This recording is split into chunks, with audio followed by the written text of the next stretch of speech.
Thank you, Avery. It means a lot to be able to talk up here. The guys who are in the house with me know that I love to talk, so I take every chance that I can. Yeah. In all honesty, though, it does really mean a lot.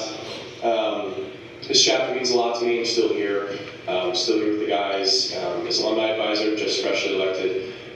This place means a lot. The history here is rich, and so I'm very fortunate to be the first one speaking. Again, thank you for everybody who came out. 2020s, we're living in them. I've been here since the start. I'm going to be sticking around for a few more years. So I've got a unique view where I've been here since the start, and I can kind of see where we're going, where we are today. So, you know, I'm the youngest of the alumni who are going to come here and talk, and so I'm abusing the privilege of saying back in my day, you know, but and saying that, you know, the kids these days, they don't know how good they've got it. But in a sense, some of the guys who were around in the turn of the decade, they know how rough it was with COVID. Alumni who were participating in the board, with recruitment, with fundraising, you guys saw the numbers, you guys saw the details. It was rough. We went through a really rough patch. We weren't really sure if we were going to pull all together there. That's when I came in. Me and a few other guys. And not a great time to be entering a fraternity if you're not resolved, if you really didn't care, if you weren't sure this was the place that you wanted to be. But we were. We were certainly this is where we wanted to be. We cared a lot.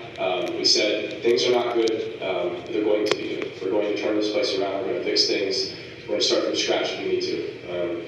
And so it was hard. Yeah, a lot of late night exec board meetings, arguing over a non-existent budget so thin you could see through it practically pretty much.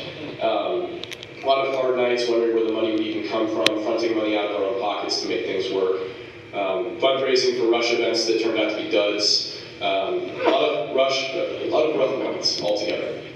Hard to keep your chin up sometimes, but we did. We had a lot of good alumni backing us. You heard from Nick Schwingbeck. I'll give him a brief shout out. As alumni chapter president, he was right there, boots on the ground with us. So, and so many other alumni too, truly. But it wasn't all bad. We rolled up our sleeves, we got to work. And today, you're looking around the room and seeing everybody that's a product, not only of the work of the actives, the alumni, the 2020s as a whole. I think it's a time for Beta Sig to remember who we are, to remember why we are Beta Sigs to begin with, why we're here, why we fight, why we put in the work, why we put in the money, the time, the effort. It's an identity, it's something that's special.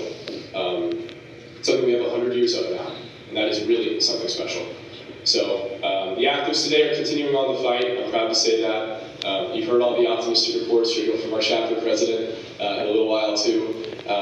They're great kids. They're working hard. They're continuing on the fight. I'm confident that where we are now is considerably better than where we came at the start of this decade. By the end of it, we'll be back on our feet like we never were.